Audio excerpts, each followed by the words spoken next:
Hello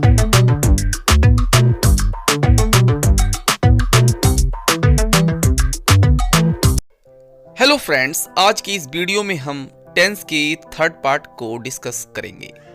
friends, इससे पहले यदि आपने मेरे फर्स्ट एंड सेकंड पार्ट को इसके नहीं देखा है तो आप डिस्क्रिप्शन में लिंक दे दिया हूँ, इसको देख लीजिएगा। चलिए वीडियो को स्टार्ट करते हैं। तो आज की वीडियो में हम लोग समझेंगे कंटिन्यूअस टेंस। कंप्लीट समझा दूंगा, एक भी चीज बाकी नहीं रहेगी, लेकिन इसके बाद आपको प्रैक्टिस की जरूरत पड़ेगी। तो ठीक है, शुरू करते हैं। सबसे पहले तो कंटिन्यूअस शब्द का मतलब समझो। काम चल रहा है, कोई भी काम चल रहा है। जैसे मैं खा रहा हूँ, पी रहा हूँ, नाच रहा हूँ, ये सारे काम किस में हो रहे हैं? प्रेजेंट में, आज में। तो इसे किस में गिना जाएगा? प्रेजेंट कंटिन्यूअस में। ठीक है, ये हो गया एक भाग। अब इसी चीज को हम कल पे अप्लाई करते हैं, आने वाले कल पे।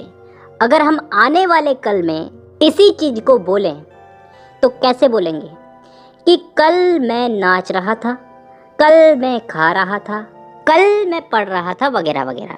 मतलब जो ये चीजें थी सारी, ये कल हो रही थी, कल ये चीजें कंटिन्यू थी, और इसे मैं आज बता रहा हूँ। तो इसे किस में गिना जाएगा? पास्ट कंटिन्यूअस में। अब यार दो टेंसेस में हो चुकी है, प्रेजेंट और पास्ट में, तो फ्यूचर में भी हो सकती है। कल मैं खा रहा होऊंगा, कल मैं नाच रहा होऊंगा। तो मतलब कोई भी काम कल कंटिन्यू रहेगा, तो इसे कहेंगे हम फ्यूचर कंटिन्यूअस। तो कहने का मतलब है कि तीनों कालों में काम चल रहा है, प्रेजेंट कंटिन्यूअस, पास्ट कंटिन्यूअस और फ्यूचर कंटिन्यूअस। और अगर इन तीनों को हम अपने चार्ट के हिसाब से देखें तो यही तीनों आज हमें पढ़ने हैं। तो मैं सबसे पहले प्रेजेंट कंटिन्यूअस वाले वाक्यों को लेता हूँ। अगर मैं आपको इसमें कुछ इंग्लिश में सेंटेंस बनाने के लिए दूं, कुछ जैसे मान लो मैं फुटबॉल खेल रहा हूँ, इसी का एक नेगेटिव दूं कि मैं फुटबॉल नहीं खेल रहा हूँ, और एक प्रश्नवाचक कि क्या मैं फुटबॉल खेल रहा हूँ, तो इन तीनों को इंग्लिश में ट्रांसलेट करना कोई बड़ी बात तो नहीं है। लेकिन फिर भी अगर हमें इनके रूल्स पता होंगे, रूल्स मालूम होंगे, तो इन्हें ट्रांसलेट करना इतना आसान हो जाएगा कि हम कैसे भी सेंटेंस को ट्रांसलेट कर सकते हैं। तो मेरे हिसाब से हमको पहले रूल्स समझ लेने चाहिए। बहुत ही सिंपल से रूल्स हैं, आराम से समझ में आ जाएंगे। सबसे पहला और इम्पोर्टेंट रूल कि भैया कोई भी काम चल रहा है तो ING वर्ब की फर्स्ट फॉर्म के साथ जुड़ेगा। जैसे ईटिंग, ड्रिंकिंग, डांसिंग वगैरह वगैरह, सब कामों के आगे ING आ रहा है ना, तो वर्ब के आगे, वर्ब की फर्स्ट फॉर्म के आगे ING लगाएंगे। दूसरा रूल इज, एम, आर का प्रयोग। ये बहुत ही सिंपल चीज है, बहुत सिंपल चीज। इन तीनों में ये जो एम है ना, इसका लफड़ा तो छोड़ ही दो, क्योंकि ये हमेशा आई के साथ ही जुड़ेगा। उदाहरण के लिए I am a boy, I am a teacher, तो जुड़ रहा है ना आई के साथ एम, आई एम। जहां तक बात है इस इज की, तो ये इज हमेशा सिंगुलर सब्जेक्ट यानी कि एक वचन के साथ जुड़ेगा। जैसे he, she, it, he is, she is, it is, तो मतलब है तो अकेला आदमी ना, तो अकेले पर्सन के साथ में इज जुड़ेगा।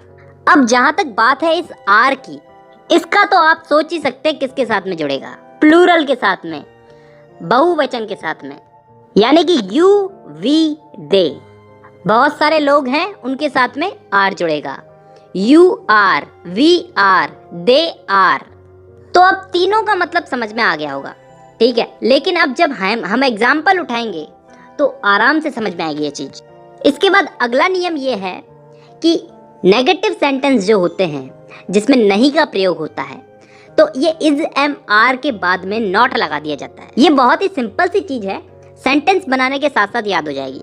और यही हमारा लास्ट नियम ये है कि इंट्रोगेटिव सेंटेंस जो होते हैं, जिसमें प्रश्नवाचक होते हैं जो, उसमें सब्जेक्ट के पहले ये इज, एम, आर लग जाता है। ये नियम भी हमें सेंटेंस बनाने के साथ साथ याद हो जाएगा।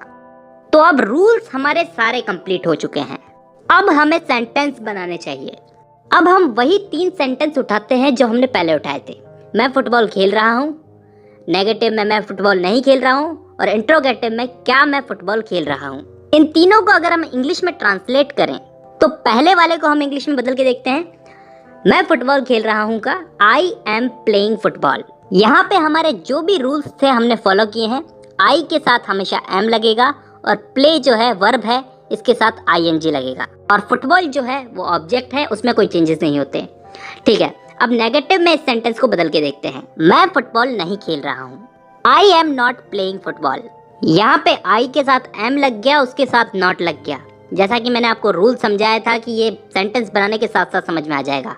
I am not, play verb है, इसके साथ आईएनजी लगा है, और फुटबॉल ऑब्जेक्ट। तो अब इस तीसरे वाले इंट्रोगेटिव सेंटेंस को इंग्लिश में बदल के देखते हैं। क्या मैं फुटबॉल खेल रहा हूँ? Am I playing football. यहाँ पे एम जो है, ये सब्जेक्ट के आगे आ गया, ये आई के आगे आ गया, और लास्ट में जाकर के क्वेश्चन मार्क लग गया। और प्ले जो कि वर्ब है, इसके साथ आईएनजी लग गया। और इसी के साथ साथ हमारा प्रेजेंट कंटिन्यूअस टेंस खत्म होता है। अब चलते हैं हम लोग पास्ट कंटिन्यूअस टेंस पे। अब दोस्तों, इस पास्ट कंटिन्यूअस टेंस में ऐसी चीजों को बताया जाता है जो पास्ट में चल रही थी। मैंने आपको शुरू में एग्जाम्पल दे करके समझाया था कि मैं पढ़ रहा था, मैं खेल रहा था। तो इसके भी 3 वाक्य बन सकते हैं। मैं फुटबॉल खेल रहा था। नेगेटिव में मैं फुटबॉल नहीं खेल रहा था। और इंट्रोगेटिव में क्या मैं फुटबॉल खेल रहा था। तो इन तीनों को भी इंग्लिश में बदलने के लिए हमें कुछ रूल्स, कुछ इंपॉर्टेंट रूल्स याद रखने पड़ेंगे। तो ठीक है, रूल समझते हैं। रूल नंबर फर्स्ट, जो पिछला वाला था कि इसमें वर्ब के आगे, वर्ब की फर्स्ट फॉर्म के आगे आईएनजी लगेगा। जैसे पिछले वाले वाक्यों में लग रहा था डूइंग, ईटिंग, डांसिंग वगैरह वगैरह, तो इसमें भी आईएनजी लगेगा।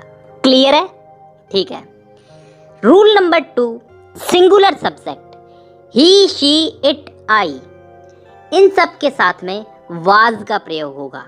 उदाहरण के लिए I was dancing, I was eating, I was drinking. वहीं प्लूरल सब्जेक्ट के साथ में, यानी कि यू, वी, दे के साथ में वर का प्रयोग होगा। मतलब प्रेजेंट कंटिन्यूअस में हम लोग इज, एम, आर का प्रयोग कर रहे थे, और यहाँ पे पास्ट कंटिन्यूअस में हम वाज वर का प्रयोग कर रहे हैं। इसके अलावा वही 2 सिंपल से रूल, नेगेटिव सेंटेंस में वाज और वर के बाद नॉट लगेगा, और दूसरा रूल ये कि इंट्रोगेटिव सेंटेंस में वाज वर सब्जेक्ट के पहले लगेगा। हम लोगों ने जो हिंदी के सेंटेंस उठाए हैं उनको हम इंग्लिश में ट्रांसलेट करके देख ही लेते हैं, हमको समझ में आ जाएगा। सबसे पहला जो सेंटेंस है, मैं फुटबॉल खेल रहा था, तो इसमें मैं जो है वो सिंगुलर है, यानी कि एक वचन है। तो नियम के अनुसार इसके साथ में वाज लगेगा। आई वाज, प्ले जो है वर्ब है, इसके साथ में आईएनजी लगेगा, प्लेइंग फुटबॉल। तो is equal to I was playing football.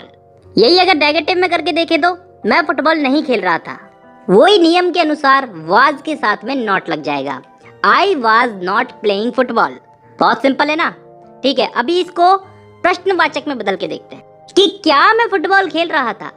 Was I playing football. अब यहाँ पे वाज पहले क्यों आया? नियम के अनुसार वाज पहले ही आएगा क्वेश्चन मार्क वाले सेंटेंसेस में। तो दोस्तों, तीनों सेंटेंसेस को समझने के साथ साथ हमारा पास्ट कंटिन्यूअस टेंस भी कंप्लीट होता है। अब हम लोग चलते हैं लास्ट फ्यूचर कंटिन्यूअस टेंस पे। जैसा कि मैंने वीडियो की शुरुआत में बताया था, इसमें ऐसे सेंटेंसेस आते हैं जो काम फ्यूचर में हो रहा होगा, हम फ्यूचर में वो काम कर रहे होंगे। जैसे मैं खा रहा होऊंगा, मैं खेल रहा होऊंगा, मतलब कोई काम हम फ्यूचर में कर रहे होंगे, कंटिन्यू कर रहे होंगे। जैसे उदाहरण के लिए मैं फुटबॉल खेल रहा होऊंगा। नेगेटिव में मैं फुटबॉल नहीं खेल रहा होऊंगा, और इंट्रोगेटिव में क्या मैं फुटबॉल खेल रहा होऊंगा। तो इन तीनों को इंग्लिश में बदलने के लिए वही हमारे इंपॉर्टेंट रूल्स याद करते हैं, उसके बाद हम इनको इंग्लिश में बदलेंगे। तो इसके जो रूल्स हैं वो बहुत ही सिंपल है दोस्तों। इसमें सिंगुलर हो या प्लूरल हो, सबके साथ में विल बी का प्रयोग होगा। नेगेटिव सेंटेंस में बी के पहले नॉट का प्रयोग होगा। जैसे she will not be going to college. और इंट्रोगेटिव सेंटेंस में विल का प्रयोग जो है वो वाक्य के प्रारंभ में होगा। जब हम इन एग्जाम्पल्स को इंग्लिश में बदलेंगे तो आराम से समझ में आ जाएगा। तो फिर शुरू करते हैं हमारे एग्जाम्पल्स को इंग्लिश में बदलना। मैं फुटबॉल खेल रहा हूँगा। I will be playing football. मैंने कहा था ना इन वाले वाक्यों में विल बी आएगा, तो ये आ गया विल बी। ठीक है, प्ले वर्ब है तो मैंने कहा था आईएनजी लगेगा। कंटिन्यू अगर पास्ट में हो, प्रेजेंट में हो, फ्यूचर में हो, आईएनजी तो लगेगा ही। अगर इसी सेंटेंस को हम अगर नेगेटिव में बदल के देखें, मैं फुटबॉल नहीं खेल रहा हूँगा, तो I will not B playing football. यहाँ पे ये नॉट जो है ये बी के पहले लगा है। मैंने आपको बताया था रूल्स के अनुसार नेगेटिव सेंटेंस में बी के पहले नॉट लगेगा, तो I will not B playing football. और अगर इसी सेंटेंस को हम लोग इंट्रोगेटिव में बदल के देखें, क्या मैं फुटबॉल खेल रहा हूँगा, will I be playing football. यहाँ पे विल पहले क्यों आया ये बताने की जरूरत नहीं है, क्योंकि इंट्रोगेटिव में विल पहले आता ही आता है और एंड में जाकर के क्वेश्चन मार्क लगेगा।